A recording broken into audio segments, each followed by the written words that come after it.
वबा ने कोहराम मचा रखा है। पूरे शहर में कर्फ्यू नाफिज है। कोरोना से 14 अफराद जाँ बहक हो चुके हैं। सरकारी इंतजामिया महलविकीन के रिश्तेदारों को तदफीन से मुतालिक ज़रूरी हिदायत देकर रवाना कर रही है। इन दिनों मालेगांव में महलविकीन के रिश्तेदार परेशान हैं।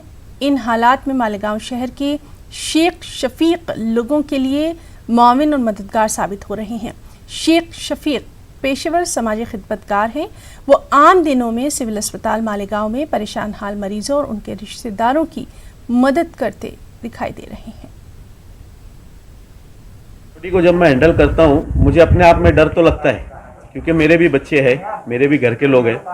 मैं जब घर से निकलता हूँ तो मेरे घर के बच्चे मुझे बोलते हैं, कोई मेरी गाड़ी की चाबी छुपा देता है, कोई मेरा मोबाइल छुपा देता है। लेकिन मैं उनसे बोलता हूँ, बेटा अगर ये काम हम नहीं करेंगे तो कोई आगे आने के लिए तैयार नहीं। मैंने ऐसी डेड बॉडी उठाया हूँ यही सिविल हॉस्पिटल से, कि पहले तो डॉक्टर्स हमको गाइडलाइन करते हैं यहाँ पे कि आप अपने हाथ में ग्लोव्स पहन लो, और उसके बाद हमको किट दिया जाता है, हम किट पहन लेते हैं। और किट के अलावा गॉगल वगैरह रहता है, मास्क वगैरह अच्छा रहता है और बूट वगैरह रहता है। जो एहतियात गवर्नमेंट हमको बोल रही है वो एहतियात हम लोग बरत के और बाकायदा यहाँ से उनके रिश्तेदारों तक वो डेड बॉडी पहुँचाते हैं।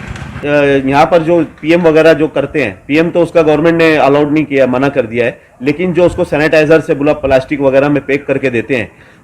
पहला प्लास्टिक लगाते हैं, उसके ऊपर केमिकल लगाते हैं, फिर प्लास्टिक लगाते हैं, सैनिटाइजर लगाते हैं और उसके बाद एक प्लास्टिक लगा के उसको पूरा पैक करके दे देते हैं। जिस तरीके से यहाँ से हमको डॉक्टर्स गाइडलाइन करते हैं उसी तरीके से हम लोग उसको ले जाकर और आखिरी उसकी रसूमात जो भी रहती है, वो अंतिम विधि बोलो या कब्रिस्तान में अगर दफनाने की बात है तो वो बोलो, ये तरीके से हमको डॉक्टरों ने गाइडलाइन किया, वो तरीके से हम लोग जाकर उसको दफना देते हैं।